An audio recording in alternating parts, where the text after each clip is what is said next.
একটু হলুদ সর্ষে নেবেন, একটু সিন্দুক লবণ নেবেন, আর একটু নেবেন সাদা তিল, এবং তার সাথে আর একটা জিনিস লাগবে, সেটা হচ্ছে কেশর।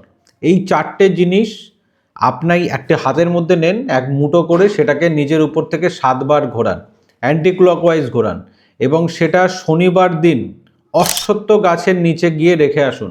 শনিবারেই কিন্তু রাখতে হবে। এবার প্রশ্ন হচ্ছে এটা করলে কি হবে? এটা যদি করেন, আপনার জন্মছকে যে প্ল্যানেটই খারাপ অবস্থাতে থাকুক, যতই খারাপ সে আপনাকে ফল দিক, সঙ্গে সঙ্গে কিন্তু সেটা ঠিক হয়ে যাবে। 9টা গ্রহকেই কিন্তু খুব সহজেই ব্যালেন্স করা যায় যদি আপনি এই উপায়টা করেন, কিন্তু এই উপায়টা আপনাকে কিন্তু শনিবারেই করতে হবে। 100% কার্যকর উপায়। আর একটা জিনিস সাথে বলে দিন, যখন আপনি অশ্বত্থ গাছের নিচে এটা রাখতে যাবেন, অবশ্যই একটা কাচের বাটি হলে বেশি ভালো। কাচের বাটিতে এই জিনিসগুলো রেখে সেটা আপনি অশ্বত্থ গাছের নিচে রেখে আসুন, খুব ভালো রেজাল্ট পাবেন, খুব ভালো পাবেন। 100% রেজাল্ট আছে, করে দেখুন।